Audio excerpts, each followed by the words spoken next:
Hello, everybody. My name is Martha Alter Hines with Living the One Light. So, in this video, I'm really excited to share this with you. This is a conversation I actually had with Ari Moshe Wolfe yesterday, where we together, very on the fly, he called me up and invited me to do a video together, taking the lunar eclipse in Pisces through the houses. And actually, in a sense, I would just say this whole eclipse season is really what we're taking through the houses. And we bring in, where the south node would be in your chart, where the north node would be in your chart, and then we weave in some other key planets depending on where those houses and what archetypes are coming up in all of it. And what I wanted to say before the video is I had so much fun making this video with Ari. So if you're not familiar with me or with Ari or both, Ari Moshe Wolfe was my original astrology teacher. He studied directly with Jeffrey Wolf Green in the evolutionary astrology lineage of Jeffrey Wolf Green. And so that was the kind of the first place I really deeply learned astrology. And now I've taken my work in, all kinds of other directions, and I incorporate all kinds of other things, and I channel the planets and do all kinds of things that Ari doesn't do. But so there's a big Martha flavor in all of what I do, obviously, and Heather Ensworth and Melanie Reinhardt, lots of other influences.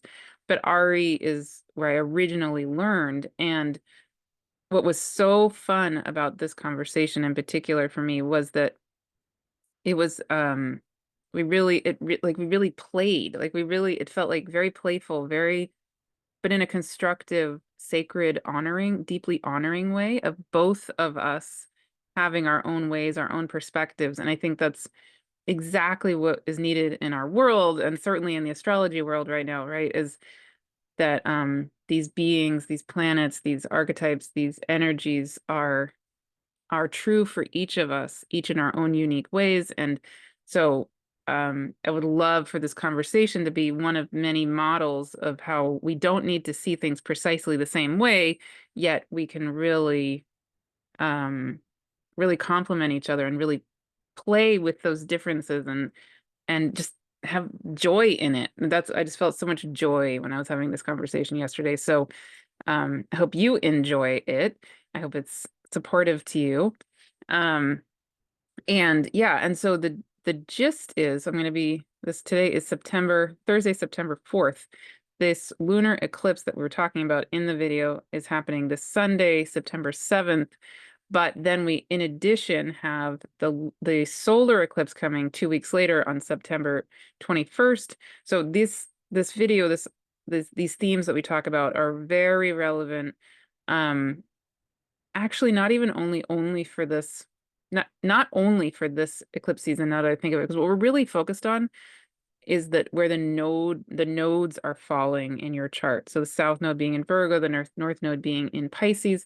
So many of these themes are actually going to be very relevant now, but all the way until the nodes switch in June-ish of 2026. So for quite a while. So you could come back to this video and really sit with the archetypes the themes that we talk about over the next many months. And I'm guessing it would probably feel pretty relevant and hopefully helpful.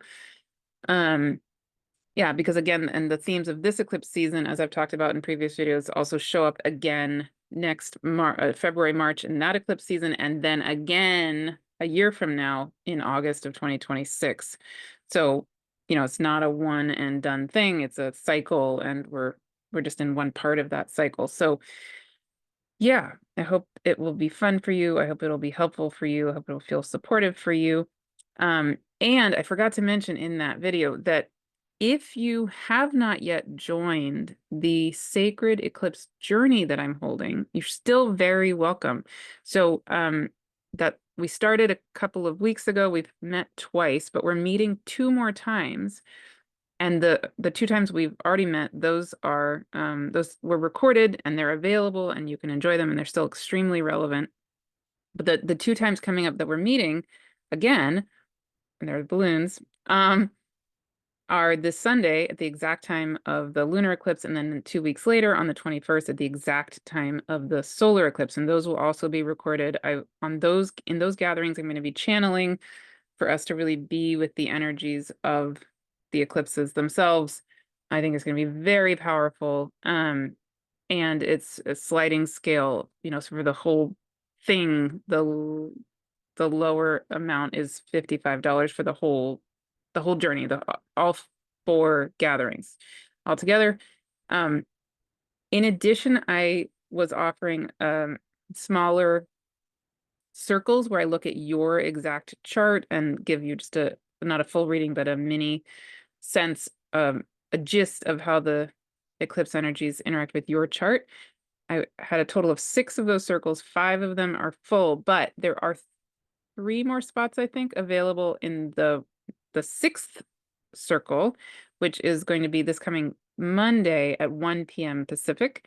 So if you still would like to join that, you can do that. That's an option. You don't have to do that. You can join just the $55 version, or you can join that circle if you want. Yeah.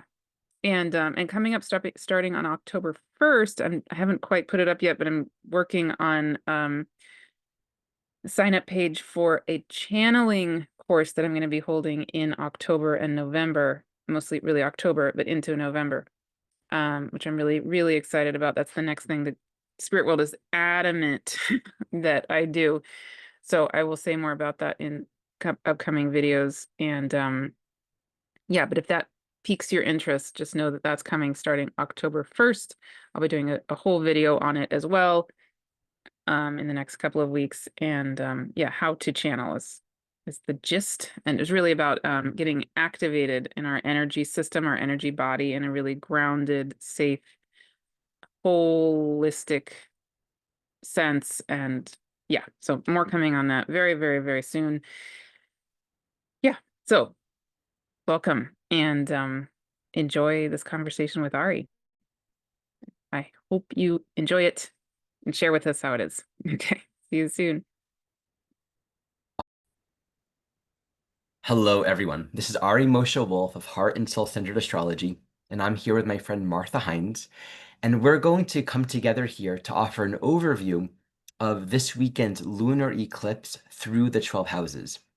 So, Martha, do you want to start us off with introducing how you understand the core theme of this eclipse weekend?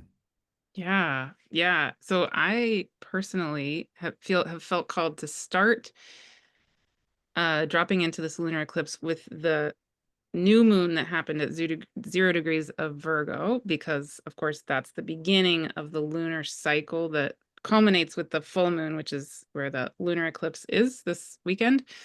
And and then when I bring in that new moon that was at 0 degrees of Virgo, what I then also get called to is the solar eclipse, which is actually the ending of this lunar cycle and the beginning of the next lunar cycle, which is at Hmm. 29 degrees of Virgo, right? So those 2 new moons really sandwich the lunar eclipse with one new moon at 0 degrees of Virgo, and then the other new moon, which is the solar eclipse at 29 degrees of Virgo. Here, let me So share it so everyone can yeah, follow this. So, yeah. you're referencing the new moon that just happened. Hmm. Okay, so this is like loosely August 23rd or something like that, Yeah. right? 22nd, 23rd, yeah. Hmm. Okay, so that happened at, wow, that happened at 0 degrees. Okay. Very, very new Virgo. Okay. Yeah. And now we have this weekend, 2 weeks later, the full moon. That will be over here at 15 or 16 degrees or so.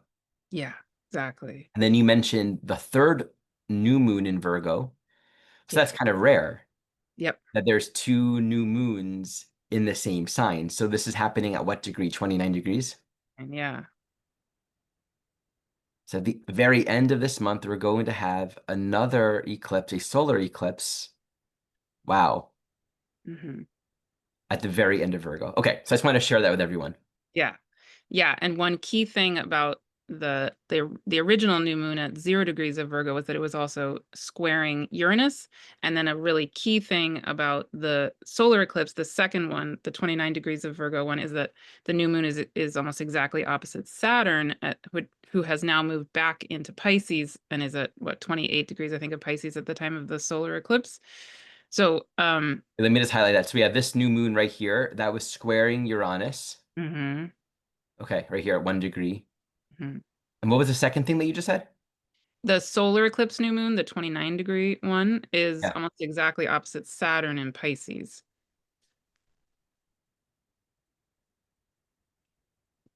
September 21st. Okay. Yep. Yeah. Yeah. Wow. Yeah, right? So, and then Saturn and Neptune. Yeah. yeah, exactly, not too far from Neptune, exactly. So for me, when I have dropped into this, and of course there's, infinite possibilities, but the narrative that's really arisen for me for a lot of people is that this whole eclipse season feels to me like it's giving us an opportunity to really drop into that Virgo energy, that Virgo self. Because again, the South Node is in Virgo, right? So it's like all of this energetic of who are we as Virgo beings. We all are Virgo, we all are all the signs.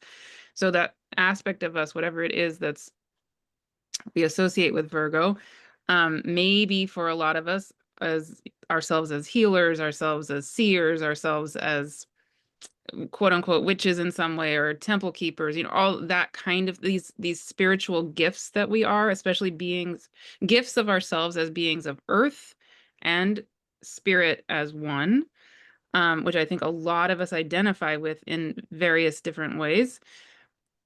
The new moon at 0 degrees of Virgo to me felt like it was an opportunity for us to really to remember that part of us, right? To kind of get almost like a tap on the shoulder or a tap on the soul. Hey, this is you. This is me, as this Virgo healer being in whatever way that is true for each of us. And then the thing is, that part of us is number one, very, very needed on the planet right now.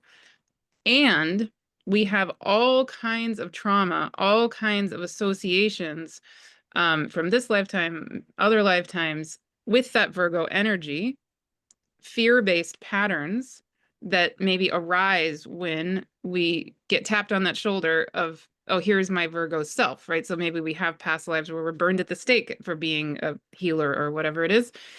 And so then what I feel like with this lunar eclipse in the middle of those two new moons is then here we are in the middle of that with the opportunity to do radical forgiving, radical letting go, and really, in a sense, hand it back to, if you want to say God or the divine, or one way I've been really feeling it is my guides have been saying, remember yourself as a holder, a space holder for the infinite possibilities of existence, right? Like just let it go. So part of, and I'm sure you'll speak to this too, is that I think part of the thing, the energy of Virgo that we're remembering to let go of is the sense that, yeah, that there's one mental way to be conceiving of things, or there's a right way, or maybe we've had this sense that we're not good enough, that all of that kind of energy. And so this lunar eclipse to me is this amazing opportunity to radically let it go. Right. And then there's more there with, yeah, other things, but I'll pause because, yeah. So I love what you're speaking to, bringing forward not just the Virgo, there are things to do, but they're actual healing gifts. Like we've had these functions, and many of us karmically, that South Node does bring in a lot of stuff from the past. So we have all of our collective Yeah. Virgo past that's coming through the portal of this eclipse. Yeah. Healers, different skills, different ways in which we've been showing up to offer our gifts, and all the setbacks that happened with Virgo. And I'll just repeat some of the things that you highlighted. So the new moon that happened in August was squaring Uranus, right? And then the new moon that's happening, the solar eclipse new moon that's happening at the end of September is opposite Saturn, Neptune. So these are very existential, deep, right? And in the middle of that is this coming up lunar eclipse, highlighting the Pisces North Node. So I can see you're speaking to where there may have been all these setbacks or difficulties with being persecuted or not being good enough or being conditioned by, I often think of the strong Judeo-Christian conditioning when I think of the Virgo-Pisces axis, especially if you put Saturn in there. Man, I'm not good enough, or I'm doing it wrong, or I'm not pure enough, or I'm not ready yet. So I can really connect with this Pisces lunar eclipse as an opportunity to face where we might be somewhat stuck in that Virgo, I can't do it. Like I can't heal this condition. I'm not safe. I'm not ready. I'm not good enough. I won't be able to complete it. All the different neuroses that we can hold on to with Virgo and to let go and to surrender. So that Pisces North Node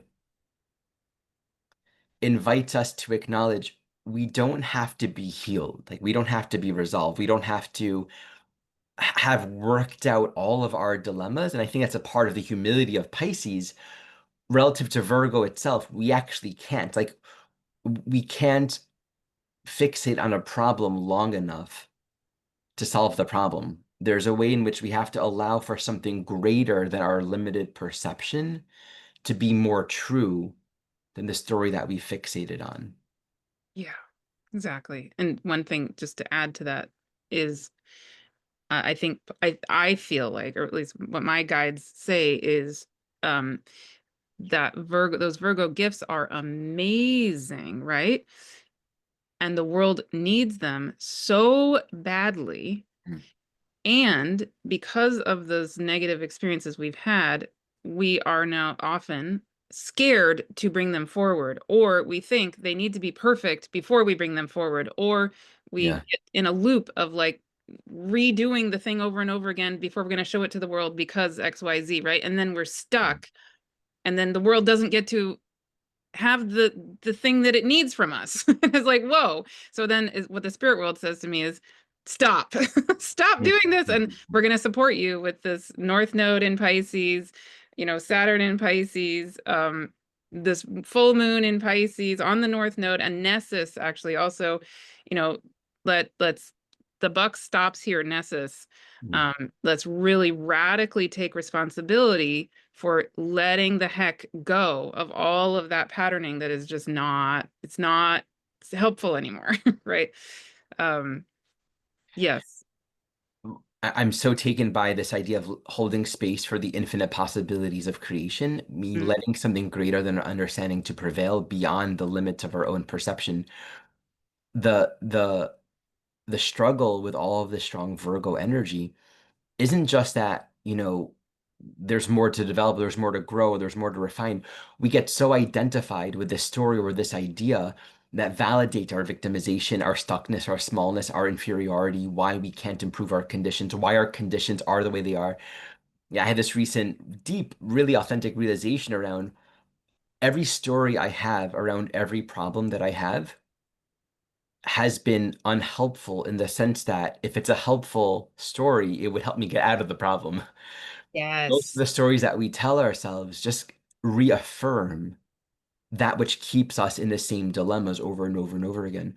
So there's a deep principle of faith here that I want to hold as a prayer for all of us watching and as we move into this eclipse window to trust in what we don't understand more than what we do understand. I think Pisces teaches that all of the circumstances of our life can be guided and taken under the control of the divine to lead towards its resolution, which means we'll be, you mentioned Saturn. I mentioned this in my last video. It's fascinating the new moon at the end of this month, the solar eclipse will be in a very tight opposition, very tight to Saturn and Neptune. So I want to repeat something that I shared. As we surrender and kind of give the path over, it doesn't mean we're passive. It means we'll allow life to kind of create the circumstances and bring us to the experiences where we're going to have to develop parts of ourselves and we can trust it. It's like we're not smart enough to build our own curriculum. So this journey of surrender is allowing us, Saturn and Pisces, to learn how to integrate and crystallize a higher vibration, a higher consciousness of love in our actions, how we actually behave here as human beings, living more concretely and consistently as the love that we are. And that Virgo is like, and here's a mess. Here's a whole lot of stuff that's hard. And Saturn and Pisces, like, how do I be an angelic, pure, loving being in the midst of all of this? And the point is, try. Let's keep on working at it. And let go of trying to make it perfect, because if you already were good at this, it wouldn't be a curriculum. It wouldn't be an experience that was given to you. So there's so much refinement and trusting and allowing. And it's not just a passive allowing. And I think there's a real active, we're really working on ourselves during this month. We're stepping into a more forgiven mind, but we're really working on, okay, here's where I can improve my behavior. Here's where I can show up for this place where I'm afraid or stressed or I have too much control, and I can learn a different way. It feels very dynamic. I'll just share one thing. This is coinciding with the month of Elul, which is always sort of like a Virgo archetype in the Hebrew calendar, which is known as the month of, as per Virgo, just a lot of deep inventory. So I think it's meaningful that these eclipses are happening this year deeply. It's a very Virgo-esque season during the month of Elul. The month is a lunar month, so it literally starts on the new moon, it ends on the new moon. So this entire month of Elul is bookmarked by these eclipses. And then it ends with Rosh Hashanah, the beginning of the new year. Wow. I have can I say two things? So yeah, I'll just say this lunar eclipse lines up with my chart like crazy. Okay. So the sun is basically on my moon and my ascendant, and the moon is going to be on my sun, like really on Okay, my sun. And Pisces. yeah, so I'm feeling what you're describing very intensely myself. And part of the way I would describe it is that um I think this is the potential is here for all of us to maybe do this in our own way. But the way I'm personally feeling it is like the spirit world is giving me kind of, I want to call it an ultimatum. It's not really an ultimatum, but they're saying now, now. So it's like they've gathered together all the karmic patterns of my own being that just aren't serving anymore. And they are adamant that it is time to let the heck go of that stuff. Not that it's going to be all perfect after this or something, but it's like you're saying, it that Saturn element feels really, really present for me. It's like I have to it's taking so much concentration. It's like this daily, moment by moment, almost mantra deep in myself over and over and over again. Okay, wait, I just noticed I doubted myself in this way or Mhm, whatever it mhm, was, right? And I go, okay, phew. Like, all right, I got it. This is my task right now, right? More than ever in my whole entire life. Literally, it's like they're like, you need to be done. Because if mhm, you continue on, this is what they're saying to me, if you continue on with that self-doubt stuff, you literally can't be the light we need you to be now, like right now, right? So, like the world is missing out because if you don't let go of those patterns. mhm. um so that's number one. The other thing I just want to throw in here is this morning I had the most amazing conversation with Jude Currivan, and I highly recommend anybody and everybody who feels called go to my YouTube channel and watch this interview, because Jude, if people are not familiar with her, she is a cosmologist. She's a Oxford trained quantum physicist, and she's a spiritual visionary world leader. Okay, she's amazing. And one of the things she talked about in our conversation this morning is actually the science of light. And so we were talking about this this concept that, you know, like for me in my praying, and for a lot of us, we know, okay, I am the light. I want to be the light. I'm here to be the light. Da da da da. But there's this, for me at least, been this um, kind of illusory sense that there's a difference between myself as earth and myself as light, right? Like that my body is one thing, and then I have my light is inside of my body or something. So what my guides have been really trying to get through to me is, no, no, no. We need you to be the light, but we need you to remember and really get it in your body that your body, every single cell of your body is made from light, literally, because all of the elements of the periodic table, other than hydrogen and helium, are literally they come from the nuclear fusion within stars. Okay. So Jude gave a way That's more. cool. Yeah, it was really cool. So she gave a way more in-depth explanation of the science behind this, but what bottom line what she said is right that light light does not contain mass. Okay, I can't. People need to go to the video to really hear her say this, but the bottom line she's saying if you take any sense of our form, like our bodies, and you go down layer by layer through the science of what we really are, the ultimate bottom line always is we are light. Like literally on a scientific level. Right? So this concept of ourself letting go into the Piscean North Node, all that is, a divine intelligence on that Piscean sense is not a dissociative or separating action. It's actually bringing us right back to Virgo with ourself as Earth. Do you see Oh, what, wow. you see Okay. what I'm saying? Mhm. I was like, Sure. Yeah, yeah. I mean, yeah, that's like the ultimate paradox of Pisces, that the world is real and it's an illusion, or form yes, and formlessness are one. exactly, Yeah. exactly, Yeah, yeah. yes, I mean exactly. that the infinite um is not a contradiction to the finite, because it's the love is all that there is. So we have to almost dissolve the dualities.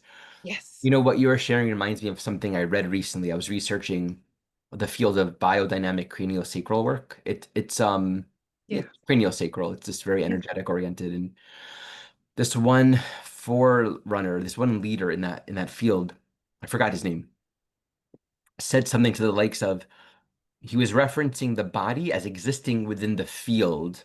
He didn't use the word soul, but basically it exists within the field of the soul. And something that we often forget, this is a very core Saturn and Pisces principle, is that the physical sort of crystallized reality exists within the larger context or predominance of the non-physical, the non-formed. And it seems like the opposite. Like we mm, think like the soul exists within the body, but it's just quite the opposite. And to give less meaning to the structures, the forms, to crystallize, this is so real, I'm so stressed, this is so hard, all the things that we just think about this world, and to actually be able to access this unformed infinite lightness that is at the core of our very being. yeah, It means we're not allowing the illusion to drag us down, and we're learning to meet the conditions of our life as a prayer, as an opportunity to grow more in the strength of the love that we are.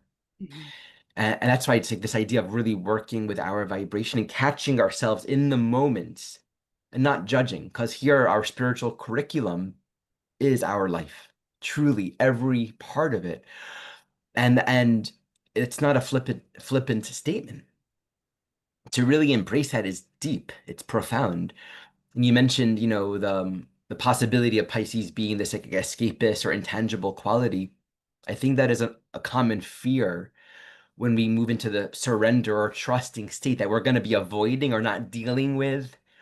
And I think that's the point here. It's like the surrender is to actually bring the truth into our perception of this world, not to avoid or ignore or run away from our problems. Running away from our problems just makes our problems real. Denying an illusion makes the illusion a real thing, but actually bringing the light to the illusion so we can see it, so we can see ourselves, so we can heal. I yeah. think I'm grateful to be sharing these words together, because what we share strengthens our own knowledge of it. So I'm appreciating that. This feels like a really important prayer during this season. Mm. Can I just add one thing to re-emphasize something you're saying because it feels important just to name it again? Is then I think also as we are, releasing back into the reality of ourselves as light and those infinite possibilities of light and of the divine and all of it, a key component then is dissolving this very ingrained pattern of assuming that the mind or the mental machinations, I don't know, the mental stuff is where we're going to find our solutions, and certainly that helps, but ultimately, right, letting go into that Pisces North Node is, I think, where the answers lie. Let the light lead the way, that kind of thing. um yeah. So that felt important. Absolutely. Yeah. And just to come back to that, and I did, can you hear me? I just changed my microphone Yeah. to a better quality. Is it Yeah. better? Good. Yeah, it's same to me, but yeah. Oh, same when maybe I did nothing. Okay, so um in referencing them back to that Mercury South node, we're allowing the light to clarify all of the details and lead us towards a solution that we simply can't come up. So you mentioned that Uranus squaring the new moon, and loosely Uranus is moving towards a square. Like next year, definitely, like if you look at the next eclipse season, we're gonna have Uranus actually squaring the node. So we're in this precursor to a very Uranian revolutionary period. Like lots to say about Uranus, So but much. Yeah. um, we have to appreciate that a lot of our boxes and our the way that we're framing our understanding of the present and the future has been conditioned by the past that we think is going to repeat. We're just trying to relive the past, and it's just where our life is really going through the lens and the judgment of spirit is nothing at all like what we think it is. We can very insistently try to recreate the past, but just repeating the same patterns. But there's a force much greater than our own conditioning. It's kind of beginning to like push its way through the concrete, like the Yeah. earthquake and the flowers pop through. It's like I didn't expect that flower. So there's something really powerful emerging that, as unsettling as the flow might feel, it's for our best. Yes. And just as a note, August 27th, a year from now, 2026, is also going to be a lunar eclipse in Pisces, but it's going to be at 4 degrees of Pisces with Uranus at 5 degrees of Gemini. All right, let's just take a look at that briefly, because that's kind of cool. Yeah, it's really cool. And it echoes where this original new moon at 0 degrees of Virgo was, right? So things being aspected in the early degrees of mutable signs are really going to be aspected a year from now at this lunar Mm. eclipse on August 27th. Yeah, 20. Yeah, exactly. Okay, Yep. so here we go. There you go. Here is the wow. Okay, yeah. Mm-hmm. By then, the nodes have just moved Yep. into the Aquarius Leo axis. Yeah, very tightly. If I'm not mistaken, there will also be there will be a solar eclipse before then as well, I believe, correct? Yes, at Yeah, like in Leo. Leo. Exactly. Yeah. Um, Yeah. that's powerful. Just briefly while we're on Uranus, Uranus stations retrograde this weekend. So it just Friday or that something. Yeah. that precursor Yeah. to Uranus, it's really active because this retrograde motion. I just want to highlight this for everyone. Just take a look at Uranus. So like this weekend, it goes retrograde, Yeah. just around the time of the eclipse. So this is like the precursor, the foothills for this very strong Uranian energy. It's Yeah. interesting that by then, next year, we'll have the Leo Aquarius nodes, Aquarius, of course, being the north node, ruled by Uranus. So just so much profound transformation and revolution in the air. We're just getting started with this. Yeah. Um, I wanted to say too, this is just an interesting note. Look at this Uranus. It's like 12 or 13 minutes from an exact trine with Pluto, but it Wow. doesn't reach that trine. It doesn't reach an actual trine until next year, and it'll go in and out of a trine 5 times from 2026 till 2028 and remain in a trine until 2031. So even that, it's like the big trine of Pluto and Uranus. We're just like almost there, but it's going to be a very prevalent theme starting next year through into next decade. Just Mm, interesting to note that. amazing. Okay, so we're going to put time signatures. Before we jump in, Martha, would you like to make any announcements related to your own work? Sure. I would say actually, it's something very Oh, sure. Uranian. This is so weird. I don't even know if I've told you this. Did I tell you I have an app? Did I tell you I have an app? Yeah. Yeah, so there is a now a free app if anybody's interested. It's Living the One Light app on Apple and Android devices, and on the app there's a free community. It's thousands of people and only positivity and no ads, and it's free and it's a place really to be uplifting each other. So I feel like in this Uranus and Gemini time is like, well, let's use this for good. And anyway, so that's part of what I'm being guided to do by my guides is that. Another thing, actually very Uranian in a certain way, and Piscean, is in October, my guides are very adamant that I need to be holding a class on how to channel. So if people are interested in that whole arena of things, I'll have that sign up page on my website really soon. And then I have lots of other free stuff, and people can go to my website, Oh, livingtheonelife.com. Yeah. so we'll have all that, including your channel, in the description. Yeah. You can find links to sessions, my newsletter, my self-study training program. This month, I'm beginning my chart interpretation course, which is part two. It's open only to those who have studied evolutionary astrology, according to the teachings of Jeff Green. So application is necessary. If you think you're eligible, you're welcome to get in touch.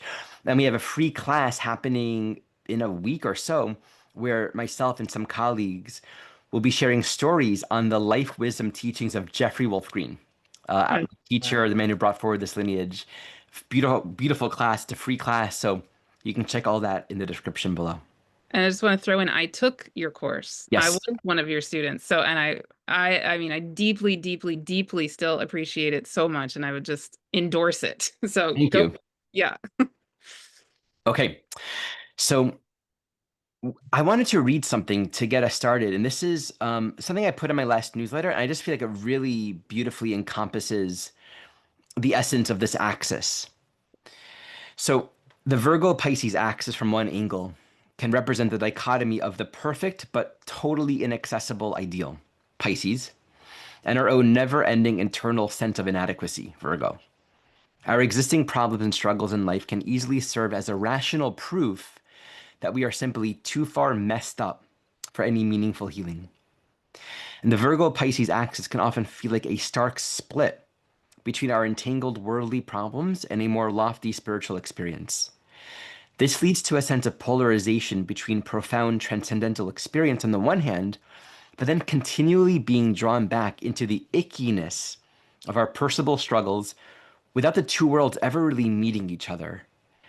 These two worlds can feel so apart from one another. It's like a big transcendent experience in a ceremony, and everything is clear and there's light, and then you get back in your life, and it's like, what happened to that clarity?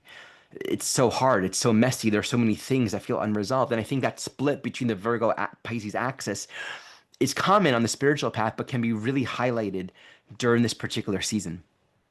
So I take this inquiry very seriously as I can identify the strong polarization in my own mind. So I offer the following words as a prayer and offering that we can all receive during this time. Jesus said, "Seek the kingdom of heaven, and all else shall be given to you." And to me, this means that the truth is actually enough. I think the practice here is to allow for the truth to illuminate all of our worldly problems, which is how we create the bridge between the transcendent, as inaccessible as it may feel, and the worldly day to day. The grace of God of truth comes in not because we have figured out all of the Virgo stuff, how to properly arrange all the details and solve all the problems of our life. It comes because we realize that we cannot possibly work out all of these details, and that there's a higher, more inclusive perspective that reframes everything that we see as a problem from a deeply gentle, non-judgmental, and caring lens. The North Node in Pisces suggests that there's a flow, a plan, and purpose beyond our existing logical framework.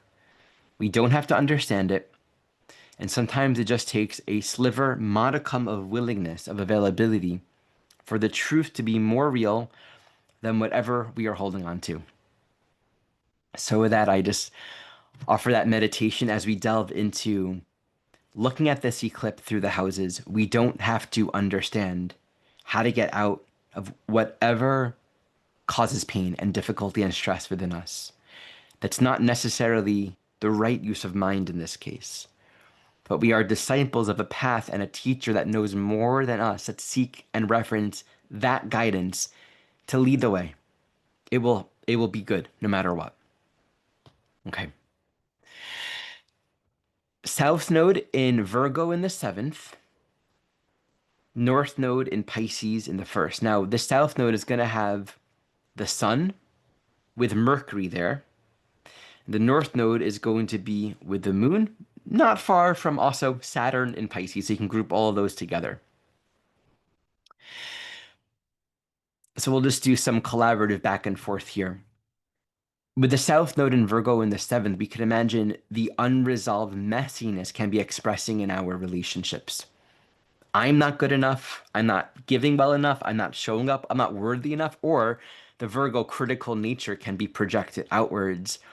All the problems with you, this is what you're not doing enough. That's the thing with Virgo in the seventh. There can be a highly critical relational experience where either it's being reflected back to oneself, all of my own internal inadequacies, and I'm just going to be never enough, and my relationships will prove that I'm never enough, or I'm going to be perpetually projecting that internal inadequacy outwards. And those who I'm with will always have some sort of issue, and they're causing the problems in my life. And relative to that Mercury, I think we have to really be mindful to not get stuck in endless working out problems through relational dialogue and exchange. It's like it can go on forever. The critical analytical dynamic can just take us into our mind and strip us from any real authentic intimacy. The North Node here in Pisces in the first invites us to claim some agency of purpose and spiritual connection. When our identity and sense of worth and adequacy isn't so wrapped up around others are like how good how well am as a counselor, how well am I doing? We can overgive, we can overcome, we can go way too far because we're never enough. So I'm going to overgive, right? All kinds of Virgo dynamics. When our identity isn't wrapped up in our relationships, there's a freedom to trust the next moment. And that first house will freedom. What do I want? What's my calling? Where's my inspiration? So there's an invitation here to access what is my calling right now. And we need to embrace some level of aloneness so that we can access I have a purpose.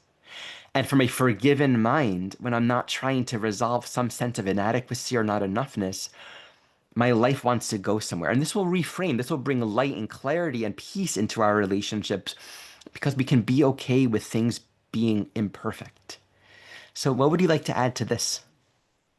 Yeah, I mean, the main thing that comes up for me then is, so if a person has Virgo descendant and seventh house, right, then that's Pisces ascendant and first house. And I can imagine, feel that to have a Pisces first house and ascendant, it'd be really possibly easy to lose yourself, like lose my identity into the all, into the everything. So maybe for some people there would be, and then you have this Virgo quality going on in relationships. So I can imagine possibly feeling a kind of even passive aggressive sense of I've lost myself over here, but now I'm blaming the something over here, right? Mm. And so I feel like this is maybe an opportunity to do some radical forgiving, even in relation to others, but in relation to ourselves, and then find the earth, the grounding in me, not only projecting it out. So to somehow um, find the healing in that Virgo Pisces bridge to to also bridge me and you. Hmm. That making Hmm. sense? Yeah. With Neptune ruling that Pisces North Node on the cusp of Aries and Pisces. So for most people in the house system that I work in, Porphyry depends on whether you use whole or not. That Neptune will probably be either in your second or first. So I think there's a strong invitation to embrace what might feel selfish. Like Yes, your no might be important. exactly. Being unavailable, and it's like it just kind of purifies and brings up where so much of our identity was built around who we need to be for others or our projection of what others might think of us. Being able to ground in our own self-value, our own self-reliance, and acknowledge that I have to honor what my life is for. That's like the deeper Virgo, Pisces teaching here. We think that our life is for all kinds of things, but we forgot that we didn't create ourselves and that on a deeper level, this life is designed for our awakening. So we've misplaced meaning and value in all kinds of roles and people that we think we should be. There's a big adjustment in this signature. It might be disappointing. I might have to face my inadequacy or not being what I wanted to, but what is my path in life? What does Yeah. spirit? How does love want to move me right now? Mm. Yeah. And I would say also, just to throw in there, the sacred yes and sacred no become, Yes. right? Yeah. Yeah, I want to say something on the sacred yes and sacred no. I've been learning a lot about this. There's something powerful around the truth of the present moment. So not falling into a spiritual, I'm trying to make myself a yes or make myself a no Yeah. because I should. It's the right thing to do, right? Even if we might wish that we felt differently, that sacred yes, that sacred no is just honest. Yeah. It's just, well, this is what is true. And if I'm true to the moment, that's where God can come in. So often I found that my authentic no right now, by way of embracing it, allowed for a yes to come in. But I couldn't have made that yes. I had to Yeah. be true to the no first so that something greater can come in. Otherwise, I would have been clouding my mind and I wouldn't be available to learn and to kind of see more of the truth. Right. And the thing is, if we ignore our true sacred yes and sacred no, then really what's going to happen, especially in this signature we're talking about, then I think that's when that Virgo polarity can kind of raise its head a little bit, Mm. and go and start blaming and projecting. And, because the sacred yes and sacred no in me, I haven't been honoring it actually myself. And instead of taking responsibility for that in me, I'm suddenly blaming so and so, right? Mhm. And so it's not actually going to work. Like, yeah. Beautiful. Mm. All right, will you lead us on South Node in the eighth, North Node Pisces in the second? Yeah, that's a fascinating combination. So, okay, so if you have Virgo in eighth house, right, the thing that comes up for me immediately is these Virgo gifts being in the house that could also be associated with really deep soul gifts, right? So, like that witch archetype comes up and all kinds of things, but also power dynamics, big time, possibly having been caught up with your Virgo energies. So, either maybe you having um, overstepped power boundaries, or other people, taking advantage of your power, whatever it is, some kind of power imbalance possibly having been really prevalent in many past lives. Um, and so I can imagine a lot of clearing happening for this person with regard to those power imbalances and those soul Virgo gifts. And then the North Node over there in second house in Pisces, again, it's like this because it's Pisces second house. I would wonder with this person, have you been giving away your true needs in this earth life? Like, right? Like, if you've been, oh, no, no, no, I'm fine, I'm good, I'm the martyr when it comes, just I'll do all of this healing power that I'm bringing into this lifetime, I'll just give it away for free. Like, I don't need anything, but I'm over here starving, right? That kind of a thing. Um, so yeah, with this dance, I can imagine us or a person really honing, coming into a very deep and powerful acknowledgement and embodiment of the truth of the power of who you are, who those gifts are, and bridging the reality that no, you are an earth body, you have earth needs, you're in service to the divine, you really do want to be in service in these ways. Um, and yet there's a need to radically forgive, radically let go of maybe whatever those power dynamics and imbalances were. Maybe that will actually allow you to more fully embrace your second house, Pisces second house, where you can accept receiving and not only just giving everything away. Great. The Yeah. Virgo eighth house can be this compulsion to get ourselves into situations where we're going to be degraded one Mm. way or another, right? Our internal sense of I don't have a connection to my own power. Yeah. I don't feel a source within. And so that can be, this manipulation, which can generate a lot of guilt within our own field, or allowing ourselves to be used, taken advantage of, manipulated. I think the key with that Pisces second is somehow in the midst of all that I think is wrong or bad with me, or I feel icky, I want to purify or cleanse something. Like that Virgo cleanse, I want to cleanse something, and so please hurt me. Yeah. In the midst of all of that, I'm somehow invited now to draw from and trust in this truth of enoughness, like Pisces second house being this ultimate sense of I am worthy and valuable, and there's value in life according to the truth of what I am in my relationship with the divine. So, this deep contentment and peace to accept and to receive a greater grace that is unconditioned. Mm. But all of these things need to be resolved. Think of eighth house as like, you know, sexuality, where we merge with others, and business and sharing resource, right? all the ways in which we get involved, and it can feel so complex. And maybe like think of Mercury there, and let's say you're dealing with money, that can feel like, oh my God, I made these investments and I trusted this person, but now look what's going on. Resisting that temptation with our mind to get stuck in the sense of deprivation and loss. Yeah. So, second house is sensuality. Pisces is infusing it with love, with the divine. The beauty, the simplicity of your present moment experience, art, grace, dance, music. There's meaning and direction in your life coming here now, arising here now, that will reframe all of these entanglements. Just remember eighth house Virgo as if things feel really entangled, it's not because there's something out there. It's a reflection of my mind. It's a reflection of my attachment and where I forgot who I am. So we have to kind of loosen our grip a little bit so we can claim more of our power and see things a lot more clearly. Beautiful. This is fun. We've never done this before. This is This is awesome. great. I'm loving it. And Yeah. I love that I don't have to hold each one, that we can alternate. It allows my mind to rest. And then because we work so differently, Yeah. it creates here's a thought. It's great. We work so differently, yet I learned from you. So actually there's an Ari thread through everything I do. So, Beautiful. but then there's the Martha too. Yeah. Yeah, everything that you speak to, I can access. Oh, I resonate. It's coming from, and this is great for Pisces in the third house, the language, the way that we frame our reality. There are so many ways of thinking of life. So now let's go into Virgo South Node in the ninth, North Node Pisces in the third. This Virgo South Node is this is the truth. This is the way, right? This is the way to do astrology. This is the answer.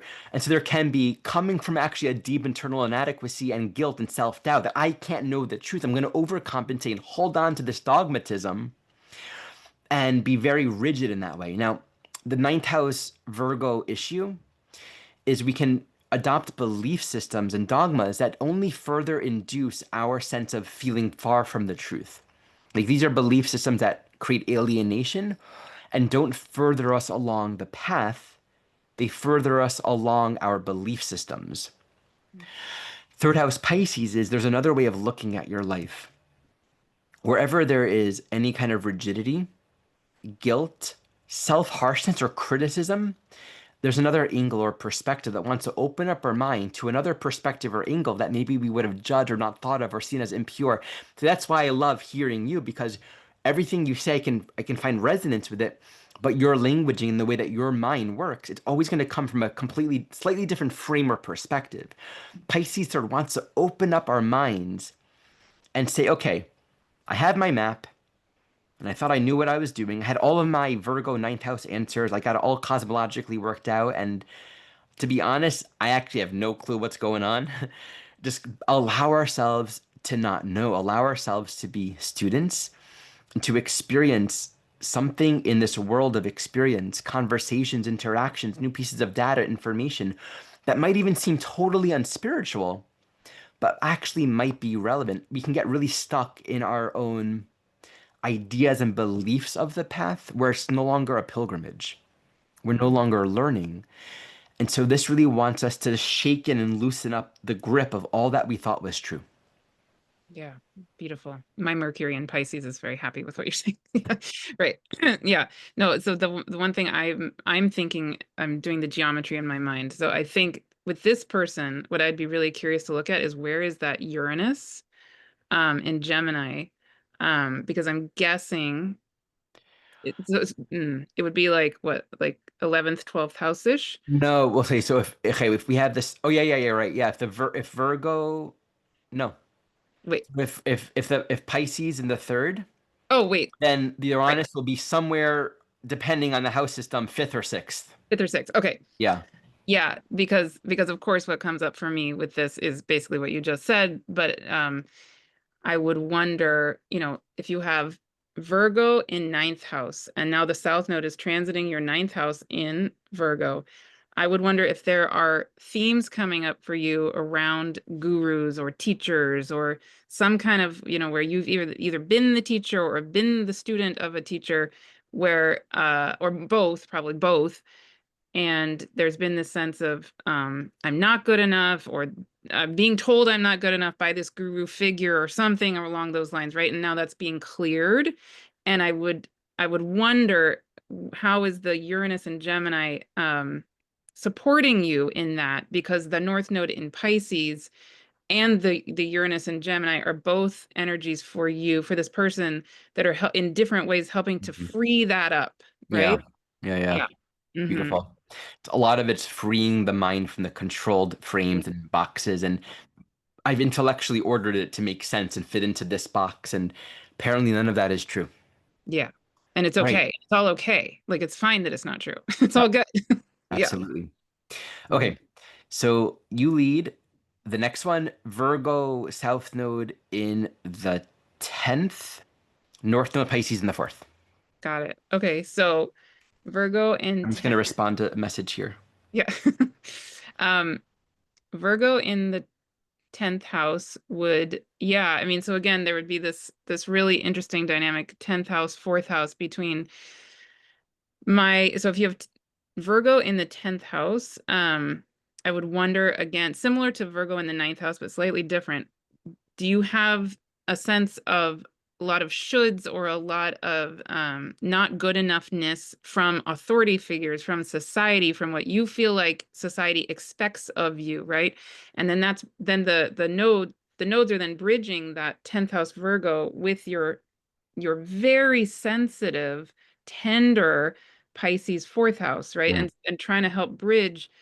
um so if you have Pisces 4th house, you have an incredibly sensitive, intuitive, beautiful, emotional intelligence body, right? And then that's going to be something about your soul designed this chart for you in this way, because there's some gift in learning how to bridge the Virgo 10th house. I need to do it like this. I need to be very precise. I need to whatever it is but I'm this tender, beautiful inner crab, the crab without the shell inside myself, who is Piscean. That is such a contrast, right?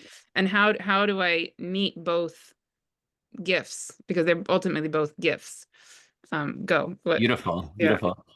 The Virgo 10th house can highlight this incredible self-pressure to perform in one's life, all of the roles and the responsibilities, and like the person that I need to be socially in our work, in our family, the role that I need to play. And it can either be, on the one hand, neglect, like Virgo in the 10th can actually be this extreme of neglect and not dealing with one's life because it's like being an adult is way too much, but it's not embracing that Pisces polarity. It's more like I'm just not showing up. And then the other side of the coin is perfectionism and guilt and shame and repression and needing to do the right thing all the time to the point where it's holding this huge weight of self-pressure and criticism. And again, with that Mercury, I think this can really highlight a sense of like there are just too many tasks. It's like just pick like an example of a typical parent, like you got your work to do and all the things to do for your kids and the drop off and the pickup and the house, and it's just so much. Pisces fourth house is this womb of infinity. Mm, You are mm, loved. You know yourself to be cared for and loved. So that's like the contradiction of this eclipse. Like, how do we surrender to a deeper love and rest and knowing that we're cared for, knowing that we're safe in the midst of an experience that might feel very stressful and difficult and heavy? This is exactly where that principle of faith is. Can I practice that restfulness and that compassion? It really means also being gentle and compassionate with others. Are we gentle and caring and spacious in how we meet other people? Or are we judgmental and rigid and get the job done? There is definitely a calling to soften and embrace this greater field of infinity and expansiveness. I'm thinking of an experience I had last night. Put my daughters to sleep, and one daughter was up and just would not go to sleep, making noise, kicking all over the place. I get up from with her and we eat some food, and I found myself losing my patience. mhm, And I lose my patience a lot. And I think about, wow, I'm really, the judgment can really come up. Wow, I'm not really evolved. Like here I still am losing my patience. And so I just mhm, took a moment, humbly recognizing, Creator, I need help. God, help me. Acknowledging with honesty, I'm feeling stressed, I'm feeling anger, and it's not even anger towards her. It's like it elicits that deeper Virgo. I have no control over it. It brings up all the messes that are unresolved in my life, all the ways in which it's just like, oh, life is so hard. Creator, I want to see differently, and it's like asking for support and just a little wedge, little bit of availability. Yeah. And I found myself like that anger just kind of moved into a different emotion of just crying for a moment. And it's really rare to access. It was like a moment of just like falling into the vulnerability of this moment where there's some level of like letting myself be held to just be where I am now. When there's less harshness and judgment and we offer less of that, there's more availability for the experiences to sort of just soften us and open us up. But we can't be rigid and judgmental and controlling. Otherwise, we're just going to get pushed. Adyashanti once shared this beautiful teaching. And it reminds me of like you can be given an insult. And if there's any self in there, if there's any rigidity, if there's any defense, that will hurt. Mm, You know, your beloved can just say this thing to you and it'll just stab you. But if there's emptiness there, it'll just move that knife will just move right through and you won't feel a thing. mm. It comes, you feel, but it just moves and it comes and it goes.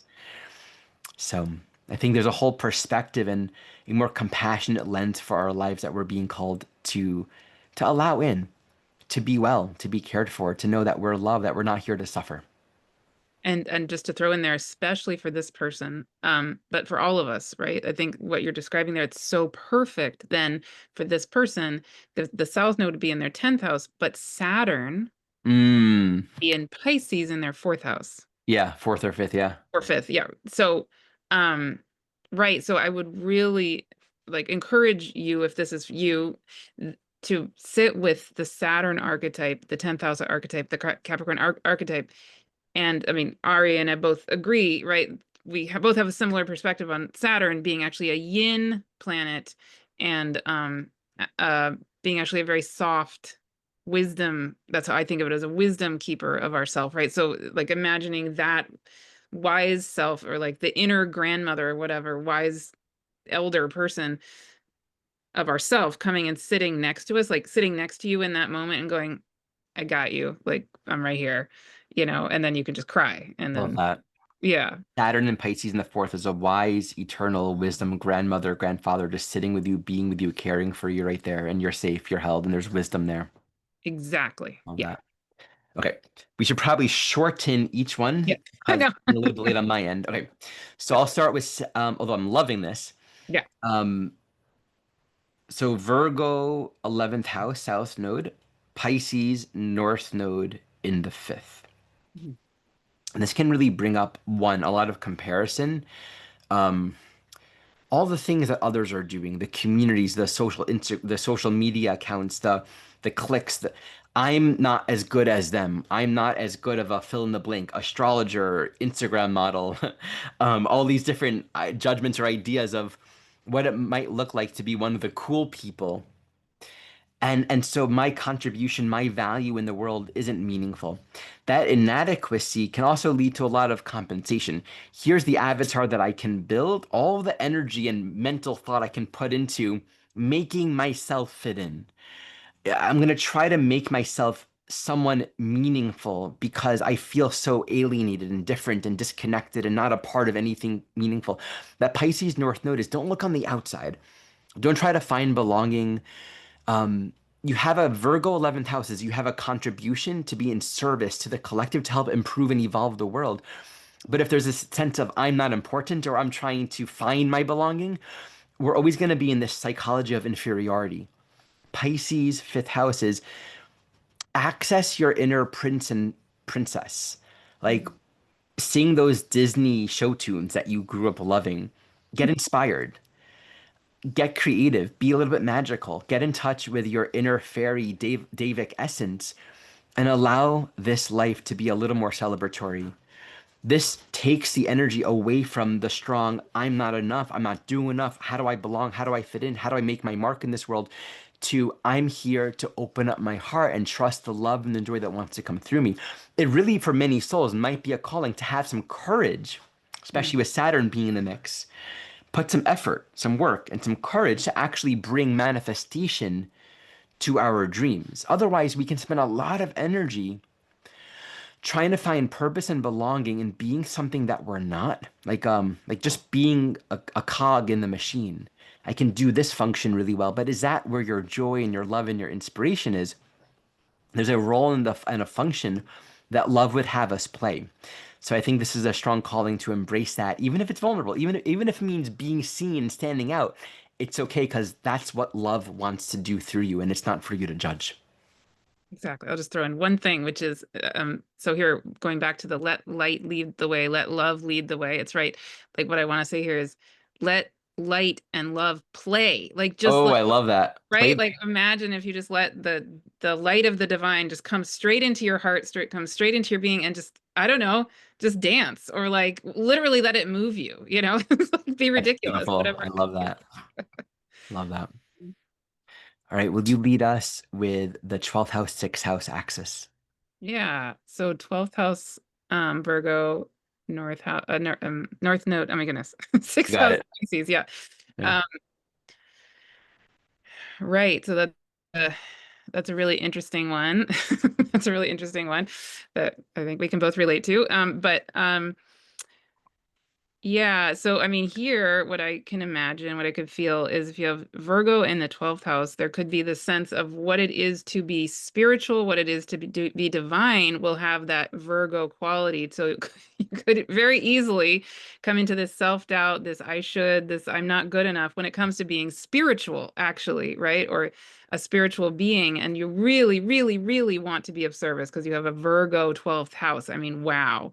And yet, the perfectionism could really come in and play out quite a bit in trying to be of service, right? And could stumble over that a lot.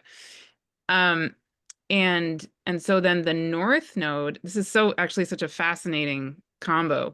The North Node in Pisces in your sixth house is like, wow, like we're still going to be in the structures of sixth house. We're still going to be needing to find those ways to be of service, even in a day-to-day, regular kind of way, earthy way. Yet it's really, of course, about bridging, like breathing Hmm. light and earth as one. And so how can I find the fun? It's not fun in the sense of fifth house fun, but like how can I find the lightness and the magic, maybe magic is a better word, the magic that's going to infuse my sixth house Beautiful. serviceness. Yeah.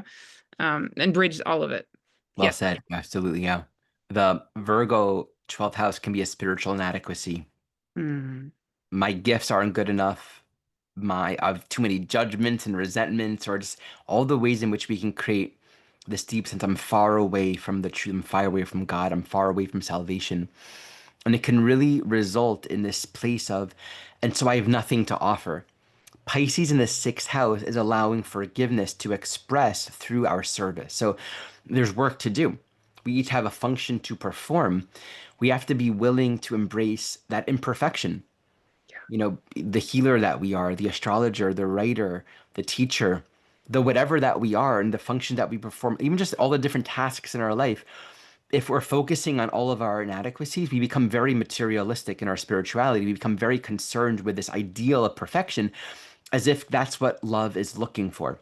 yeah. Jeff Green always wrote with the Virgo axis, the value is in the effort. And in this case, the value is in the ways in which we forgive our own inadequacies and show up anyway. Yeah. And to make corrections as we need to. It's the space. So I can think with 6th house Virgo, there can be a lot of, I have health issues, or there are all these different crises or things that I can't quite solve or figure out. There are these problems that I can't diagnose in my life, like a mess of back end issues or whatever. We can't do enough to resolve it and work it out on a linear level. That's a stress with Mercury there, with that South Node in Virgo and the 12th. It's like the mind in the ocean trying to organize everything, but all the waves keep crashing. It's like, mercy, what do? I got to surrender and just take the next step. And it's going to be messy. It's not going to be resolved. But this says it's not about a perfect body. It's not about a perfect back end system. It's not about a perfect technique. It's about how you're making yourself available to serve the functions that you're here to serve. All the other pieces will resolve and clarify it's almost like a test to not get stuck on getting everything organized and perfectly worked out before you give your life over to a higher purpose and spiritual meaning. Give yourself to the service and to the purpose that you're here to walk first. The details will work out gradually in time. Don't worry so much about that part. Yeah, and I'd thrown one sentence, which is for this person, I would also be really curious to look where their Mercury is. And Natally. Yeah. yeah, my instinct would be to bring the Pisces magic to wherever their Mercury is, right? Like, is there some, yeah, anyway, that's where I would also focus. Yeah, To bring the Pisces, yeah, absolutely. Yeah, I mean, because that natal Mercury is going to rule all of that Virgo. And so that's going to speak to where the unique way in which we might individually each get gnarled up in our own control. And thus where there's going to be a reframe yeah, of how do I think about this differently when I'm less focused on getting it perfect. exactly. Yeah. Okay, I will lead us with the next axis. So Virgo South node in the first, Mm. Pisces North node in the seventh. This highlights, Virgo first can have a lot of control. I can do it by myself. I can do it really well by myself. I want to be alone to work on the things that I want to work on. It's a strong leadership and sense of control. The Pisces seventh house, Pisces is chaos, right? Like Virgo, Pisces is sort of chaos and order from one angle.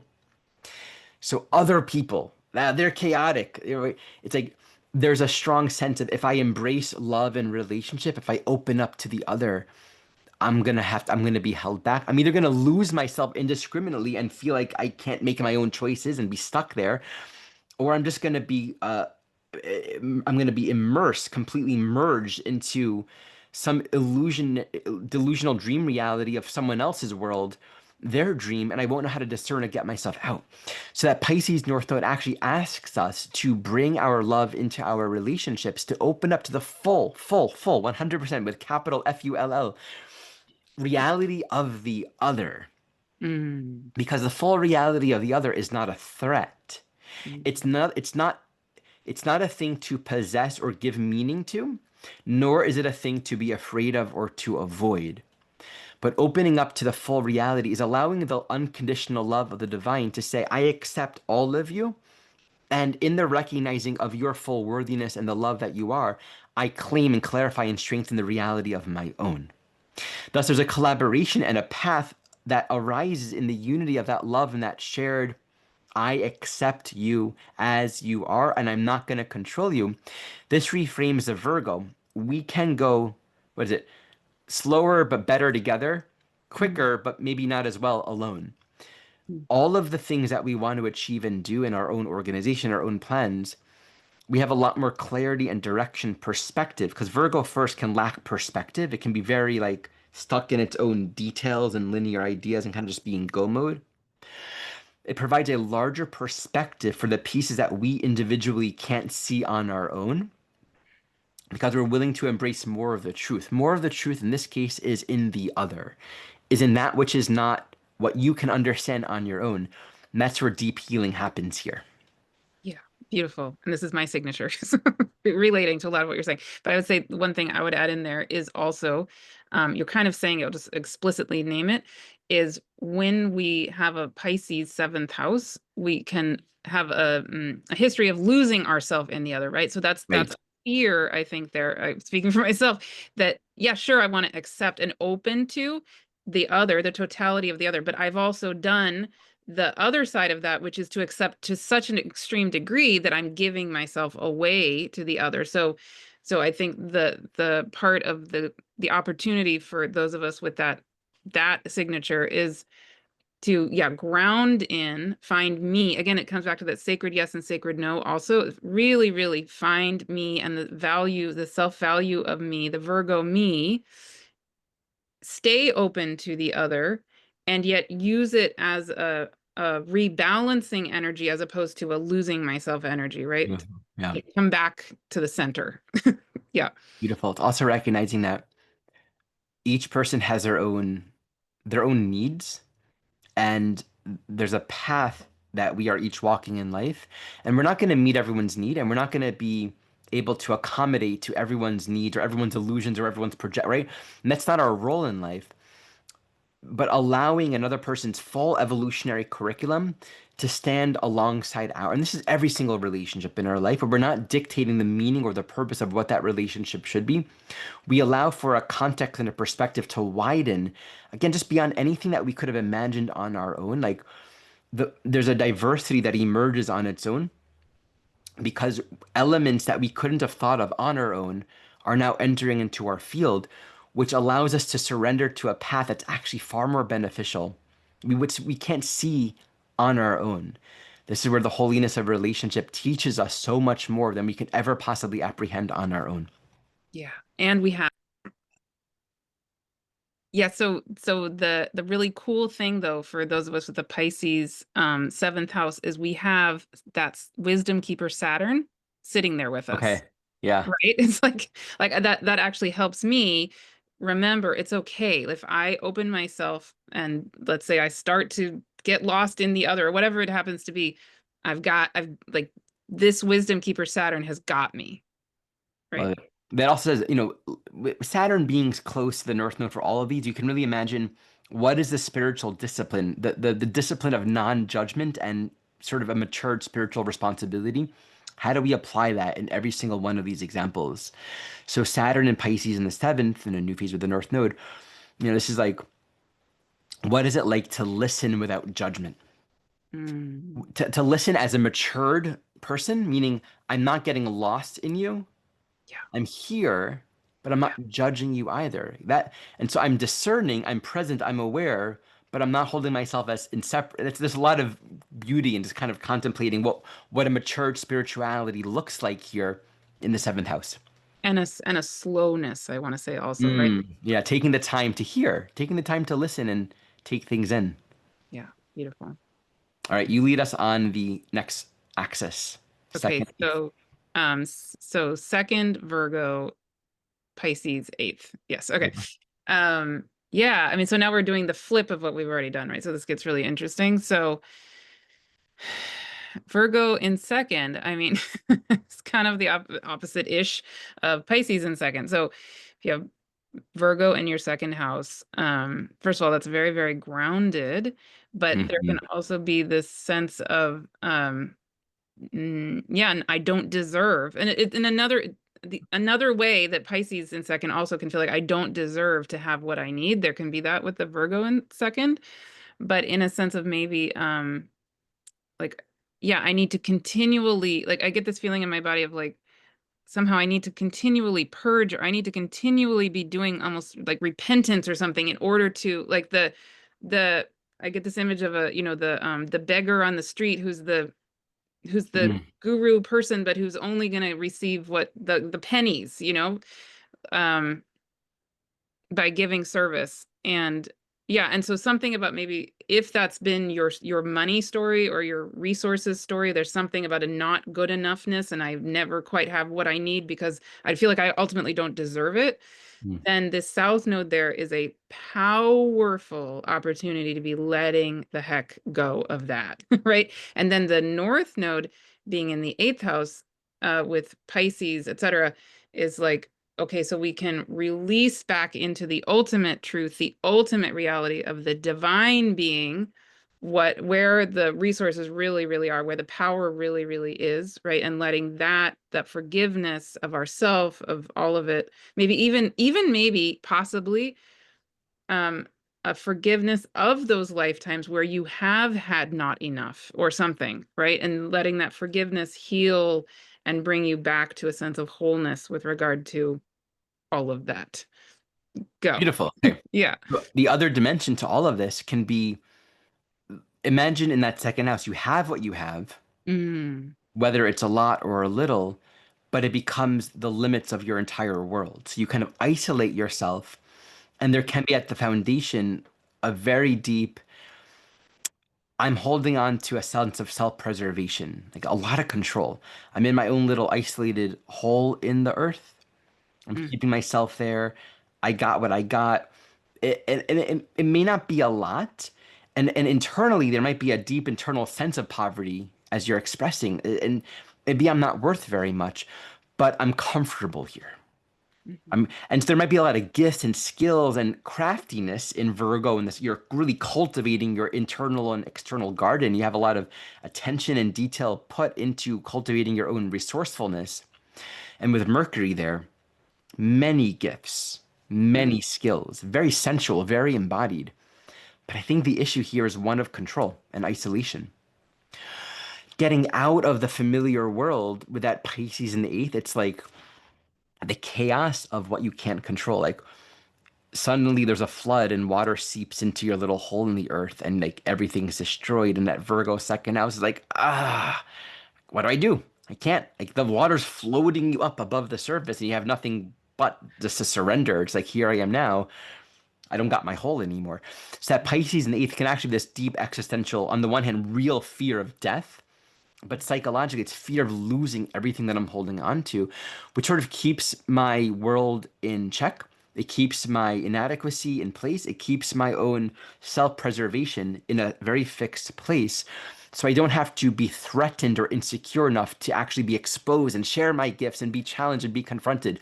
So the eighth house, sexuality, intimacy, deeper emotional, psychological confrontation, business, merging, sharing finances, we're going to enter into a world that's much greater than ourselves. But the key is this: if we don't circulate our gifts and invest ourselves in experience beyond what we can control and do on our own, if we're only dependent upon ourselves, we have to ask the question, what's the point of it? Mhm. Like, what's the point of all that we got if we're not going to offer all that we have to something greater than ourselves?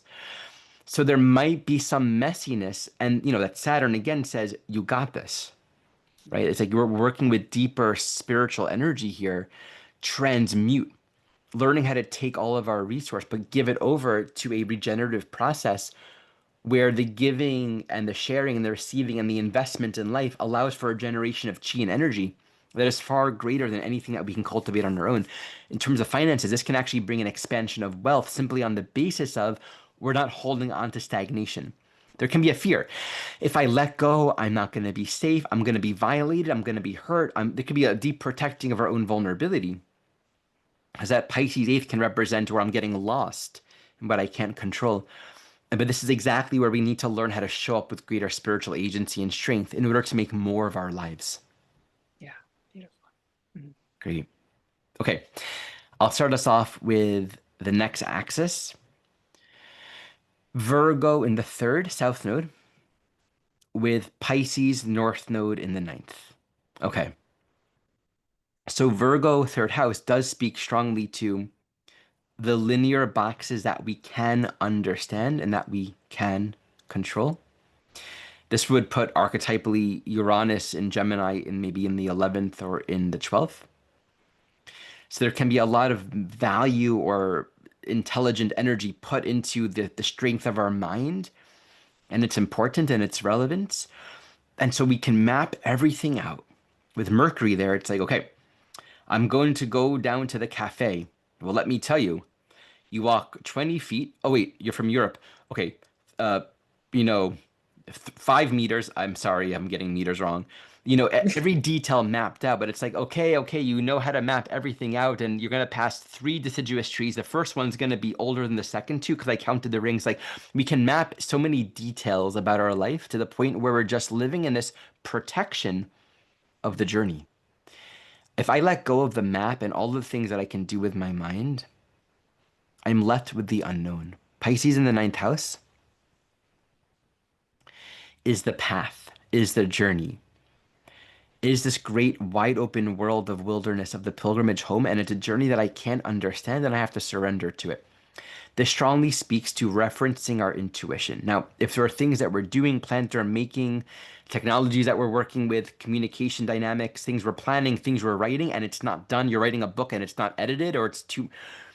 This Pisces North Node says, consider what it's like to feel internally complete and trusting of where you are so you can just allow yourself to move to the next experience. Otherwise, you'll be stuck in endless editing and you'll never share. I'd rather read a book with a lot of errors and spelling mistakes than a book that's perfectly written but is never released. In fact, I wouldn't ever read it. And so we have gifts to share, but we have to allow ourselves to step into a deeper intuitive wisdom to trust life and the currents of life and not hold ourselves back because of our own linear meticulousness. What would you like to add to this? Yeah, I would be really curious to look where this person's Jupiter and Mm, Mercury are, right? And because that's going to tell a whole story of what is this third house Virgo, like let's say with a really meticulous Mercury is going to even add to that story that you just yes. versus let's say this person has Jupiter in Pisces, and I'd be like, oh, phew, or I don't know, there's some I would want to know more about what is their story, and then I would be hopefully wanting to sit with like if this is you, sit with that Mercury and that Jupiter and your third house and your ninth house and feel, okay, what do my Mercury and my Jupiter need, right? What is Mm, going to help them feel like they can relax? Because that Virgo third house could get so intense, just like you're describing, and then kind of like never leave that and just get really anxious, but that North Node in the ninth house in Pisces is really has the is you're really being supported to let that go, relax into the totality, the wholeness of all of who you are. Because if you have a Pisces ninth house, actually you're very intuitive also. you have It's that a in you. fascinating combination to have a Virgo's third house, yet a Pisces ninth house. So yeah, I would want it's like your soul wants to find the marriage of the two. And I think the Jupiter and the Mercury in your own chart can help you bridge all of that. For many souls, there can be this like fear, like if I just let go and trust, I'm gonna get lost. I'll Mm. take too high of a dose. I'll think I'm following my intuition and I'll utterly and completely delude myself, right? Or I followed this teacher and I was completely mistaken and so that Virgo third can be this very meticulous. It needs to be linear and practical and evident.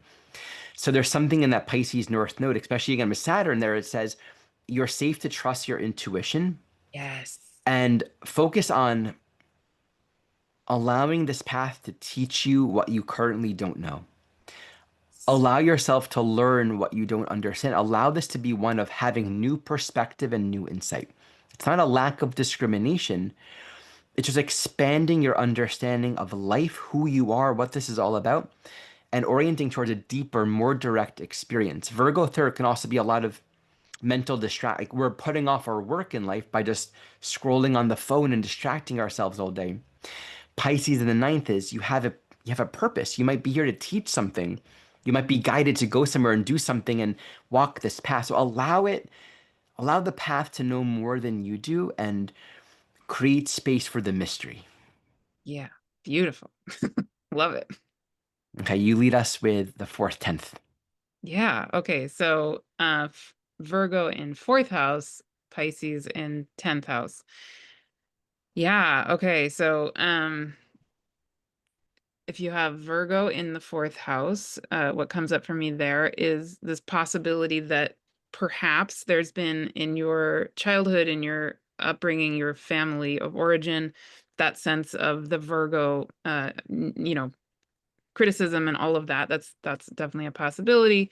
Yet also these gifts.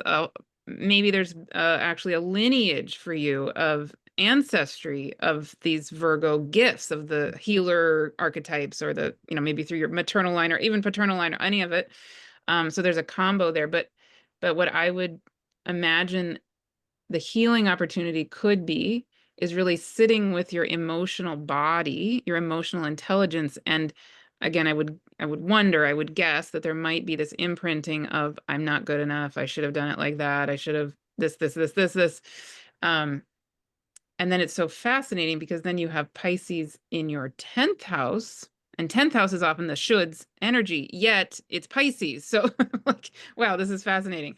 So that 10th house Pisces can be then an energy that's an opportunity to release into, I want to say, the almost like the authority of God, like the authority,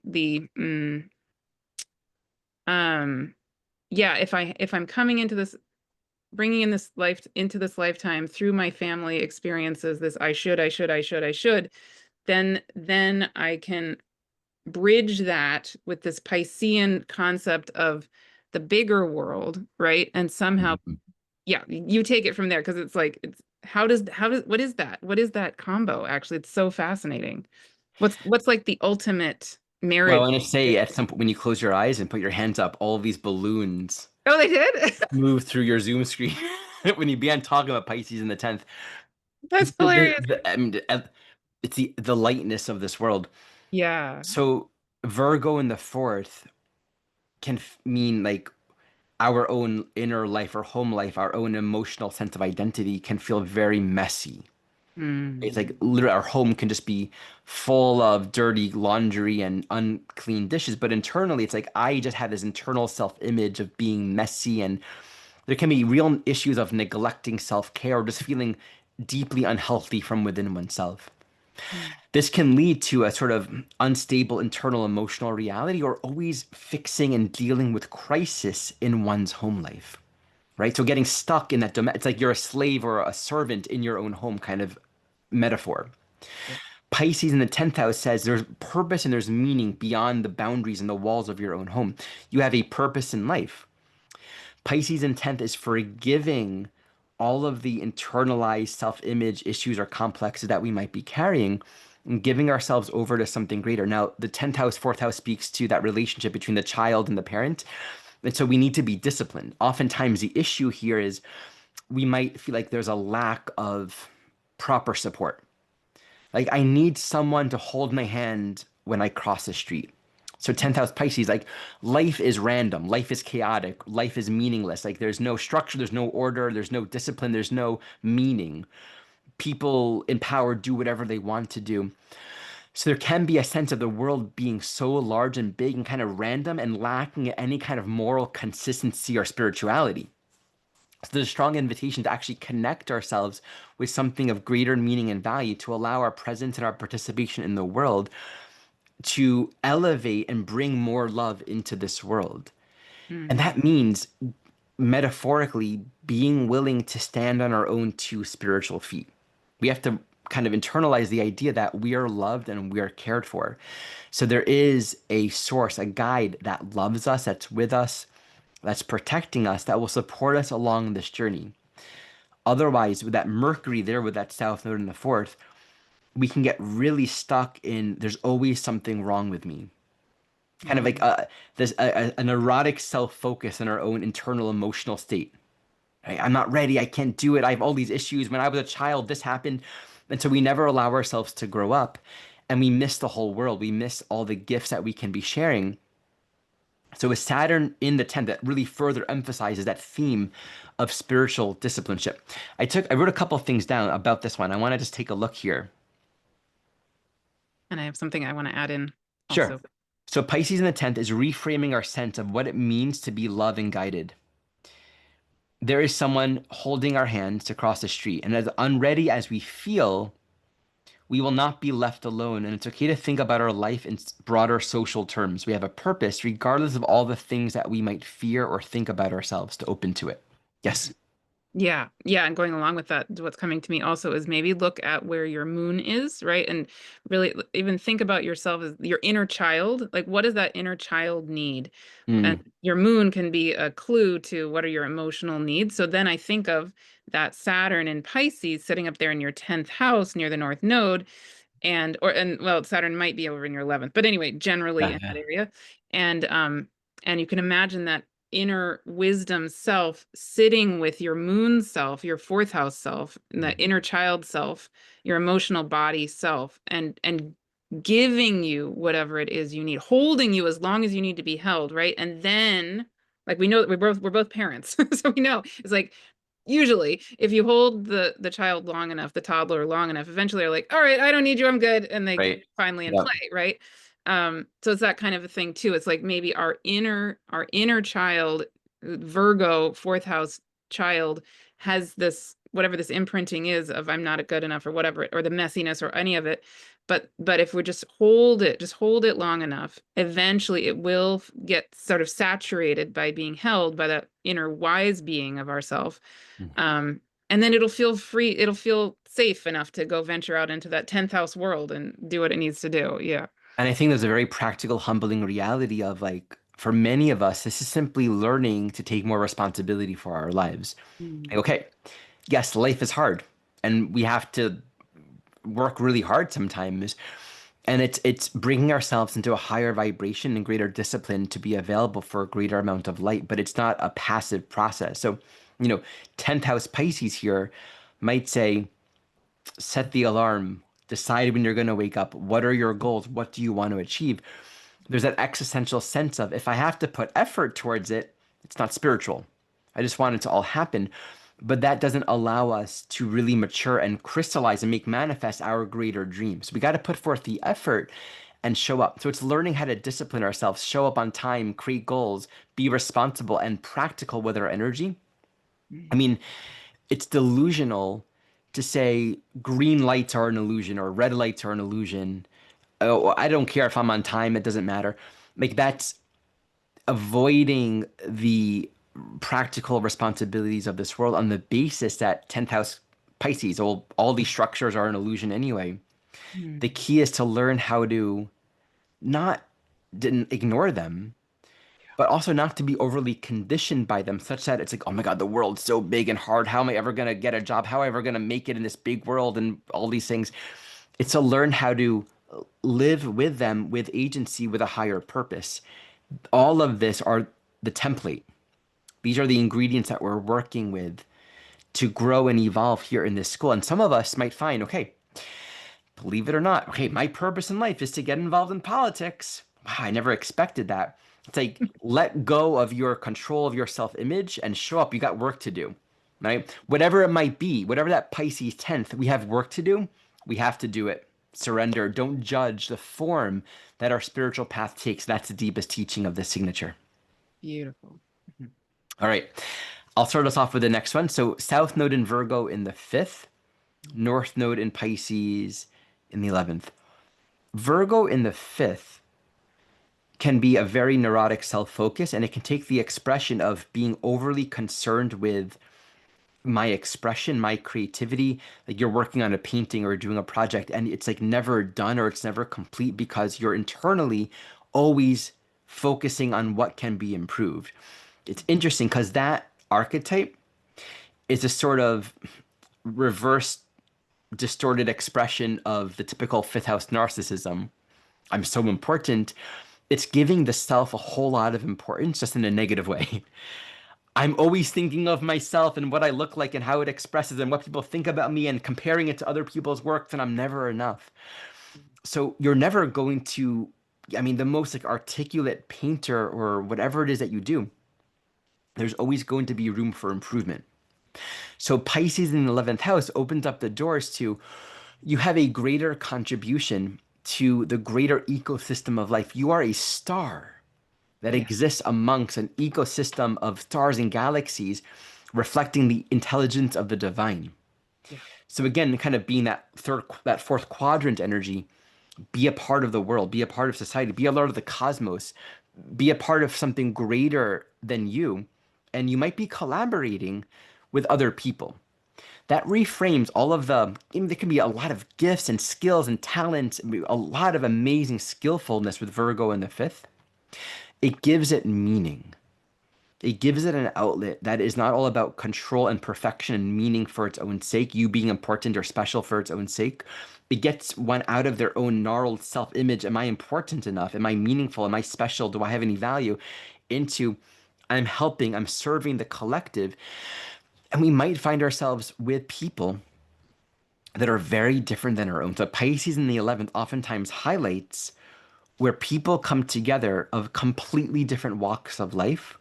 We couldn't have imagined it. Like your next door neighbor can be a completely different kind of person, politically, racially, ethnically, whatever. Your best friend or the person that you collaborate with on the next project in your work, in your team, whatever.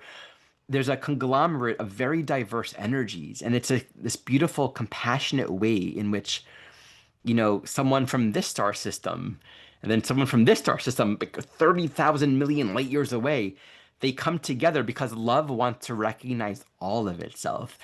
And it celebrates and honors this divine ecosystem and diversity where more happens when we embrace more of all of us. And the deepest teaching is all of it exists inside. Like all of these different characters are within all of us. So we're just letting out more of our infinity. Yeah. Amazing. Yes. So basically going right along with that, I had this bizarre epiphany that's like this most obvious realization as I was just teaching about the fifth, 11th house dynamic in one of my courses. And it dawned on me, oh my goodness, of course, fifth house associated with Leo, associated with the sun. Okay, the sun is, guess what? A star, Oh yeah, right? yeah, yeah. Like literally. And then of course the 11th house associated with Aquarius, associated with stars. Okay. But Love it. really it's that the sun is just happens to be the star we're the closest to, and so we think of it as totally different from all the other stars, but it's a star, Love it. just like we are, right? So when I think of Virgo fifth house, it's like what the image I get is of suddenly celebrating with the literal star that's our sun, and letting, sort of Mm. similar to the letting the magic and the fun. So when we had fifth house Pisces, we were yeah, we were saying play, like play with let the divine play through us, or whatever it is. This is kind of the flip, where it's like, well, imagine being right up there with the sun, and just like letting the sun celebrate with you. And like, Mm. what would that feel like? Like, lighten it up. Like, just, I don't know, just have a good time, like, have fun. I Like, love we the way you are literal articulate. stardust. We are. Like, that's what we are. Right? Sorry, what were you saying? And I love the way you articulated that insight of the sun being one of many stars. It reminds me too. I love it when I meet someone or I have a session with someone where I can tangibly feel or they just know that they're not from here, right? Like in a Hmm. sense, none of us are, but in a more imminent sense, there are a lot of souls that are like this. You're not very familiar with like the Earth experience. Like there's a sense, you meet Mhm. them every once in a while. Whether it's like their first incarnation or they've been like mostly operating in different places and they only recently came to Earth. They're just like on a different level. They're just like working in a different paradigm. And I love that feeling of like this Earth being a gathering place for all the star beings, right? And Aw. like if you go back far enough, we just have these individual aspects of Creator that are reflected in these like different parts of the universe, and it's just like there's these deeper star origins, these energies that we carry archetypally, and that we're all just like here in these human form. But you look deeper, kind of beyond the human, and it's like yeah, these are some like, more subtle aspects of our being that we're all just kind of remembering. Yeah, Just love thinking of it in those ways. me too. We get And we get hooked on like black skin, white skin. It's like that's a more dense level of diversity, like on a deeper spiritual level of diversity. It's like, oh, Pleiadian. It's like far more subtle. yeah, well, and yes, yes. And another thing that's been like this obvious realization to me is, well, we are, so people talk about being, I feel like a star. I'm a star. What do people say? I'm a star. Mm. Start I'm a star being seed. I'm a star seed, right? yeah. Well, we literally all are star seeds, and we are all literally part of a star system. It's this star. If nothing else, we're all part of the system of the star we call the sun. We call it our solar system, but it's literally a star system. So Have you it's seen like, the movie Wish, the Disney movie? You no. have to see it. Ooh, Yeah, I'll cool. tell you about it later. There's a song there about just like the protagonist realizing that she's a star. It's a brilliant movie. You will Wow. love it. Ooh, yeah, yeah, yeah, Love it. definitely. I want to share one more thing on on a more imminent sense where the agents of healing happens with Pisces. You know, there is a deep healing on the planet right now in dissolving our differences, right? And it can be color of skin, it can be ethnicity, it can be region of the world where there's a lot of, oh, those people are, and there's so much of that right now. So we might find that our work in life is to bridge unconditional love, Pisces 11th, recognizing we are of the same essence, even though that are very different, and to bring people together in that sense of sameness, regardless of all the ways in which the world wants to divide us and make us seem different from one another. Beautiful. And what I would Fred say that Rogers had Pisces in the 11th. He's a great example of that. beautiful. Yes. So speaking to a person who maybe feels this way, or who does have Pisces 11th house, like maybe you're a person who really, really values dissolving difference and all of it. And so what I would say is then, if you have that quality, that desire, and you have Virgo fifth house, you maybe have a really hard time recognizing that those gifts in you, right? So again, I want to, so it's like I want to be like, go dance with the sun, like go dance with all the stars, but in particular, dance, let the sun dance with you and help wake back up in you the literal light that is you, because then you can though go and be with that 11th house Piscean area, and suddenly your light is lighting it all up, Beautiful. right? And so it's actually you're doing a humongous service. Like you might want to be kind of self-effacing in, oh, I want to dim my own light. It's not good enough. But no, no, no, no, no. Please, please, please let yourself be lit up, literally lit up from inside out. So then you can do what it is you want to do, which is help light up everything, right? And that reminds me, each of this north node, it reframes the south node of Virgo. So that Virgo fifth is you have a function to perform. You have a lot of gifts to share that can be inspiring and very helpful. It becomes healthy and accessible when you enter into that greater collective 11th house field. It also Yeah. means don't be afraid to join a community of people that you never thought you'd be a part of. You're Hmm. called to it. Do it. Hmm. Okay. Our final polarity, Virgo, south node in the sixth. Hmm. Pisces in the 12th. So this really highlights and further emphasizes the core theme of this eclipse window. Yeah. Virgo in the sixth corresponds to all of the things that we have control over, the things that we do to do the things that we need to do, all of the tasks and the grooming, and also where we're cultivating different skills or techniques in our life. So a lot of healing, a lot of mental energy. This would archetypally place Uranus somewhere in the third house or so. Again, very, is that true? Yeah, very mental energy. Hmm. Very So there mental. can be a very strong focus around control. Hmm. And that's the core issue with this eclipse. So how we live our life, the routines, the rhythms, there might be so much that's breaking up right now that it might feel chaotic. And I think the deepest issue with the signature is it's chaotic. I have no control. I can't diagnose it. I can't quite grab it all. And so there's something wrong with me. I'm messed up. And I think spirit wants us to learn right now that there's a plan for us and it's okay. Focus on how does love want to move through me? Yeah. And it really emphasizes the energy that we offer to the present moment, how we behave, how we allow life experience to be our curriculum is the most important thing so that we don't get so much energy and stress to what doesn't work well. We're drawing ourselves in a deeper serenity and trust. And I just want to say this is such a deep prayer and teaching to know that there are inevitably going to be experiences in life. Maybe we can in a Virgo way be like, oh, it's going to happen, or like the predictability of what's difficult and hard, where we just sort of expect life to be a difficult, challenging, repetitive experience, to find ourselves meeting that, Mhm. but to have these little quiet internal moments of, I am open to this moment being different. I am open and available to learn here how to be the love that I am. Even Mhm. though I don't understand, that's exactly why I'm open to learn because I don't understand. The weird thing about Virgo is like we think because we can't do it that we're not equipped to start. Like, well, I can't touch my toes, so I won't do yoga. Where it's like, well, that's the point. But we get stuck on that because we're so focused on the negativity. Mhm. This allows for so much organization and clarity to happen gradually and in time, step by step, slowly, when we're not giving so much false meaning to all of the details.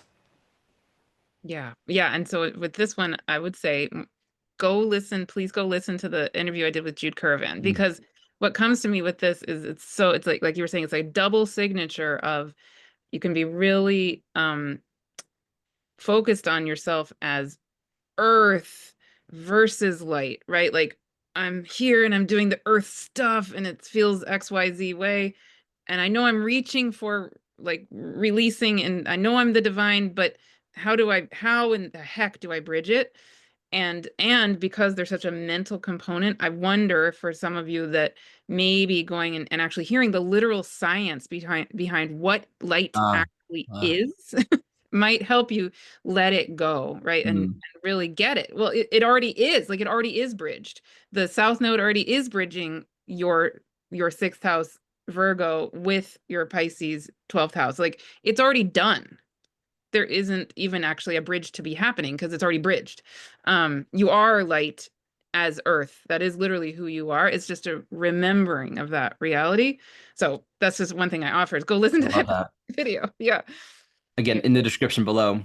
Mhm. So, it reminds me, this Virgo is alive. I mean, everyone is going to have transiting Mercury in Virgo right now. So it's like, in the context of this eclipse, it's a very big transformation, a transmutation of this Mercury Virgo energy.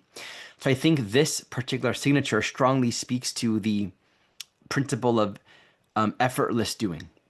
There Mhm. might be a lot of Virgo sixth house things to do, a Yeah. big list of like, I got to fix this and do this, and that might be there for us. What is it like to allow it? Like, I know what it's like for me on certain work days where it's like everything happens and it's like effortless versus I'm like working really hard and nothing gets accomplished. Mhm.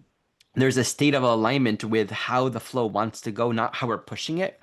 It's productive. It's just less controlling and pushy, where it feels like an effortless unfolding.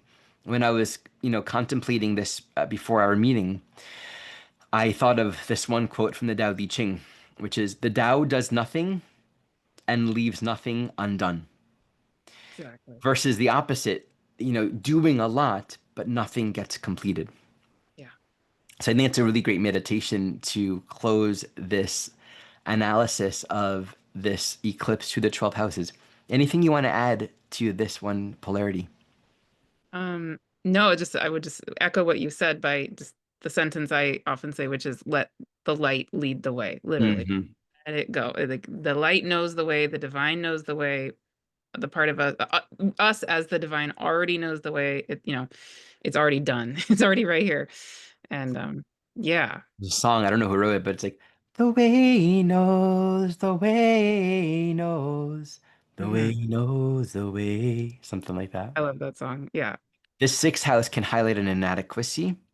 I can't let go because I'm not enough. And this is true for every signature. I can't let go because I'm not enough. And there are things that need to happen. That Virgo Mercury will prove, no, but there are things that I got to do. How could I let go? That's the point. Let the way lead the way to reframe. There's a perspective beyond what we can grasp when we shift more to the holistic, loving, gentle, caring, broad, inclusive perspective of Pisces itself. Yeah. Martha, I have bad news. We weren't recording. What? Are you serious? No, I'm just joking. Okay. Oh, About an hour ago, I'm like, oh, I want to do that. And I decided that I'll wait until the end, just that to was like very really bad. bring out the Virgo Pisces imperfection. Oh, we recorded, and I just wanted to say that.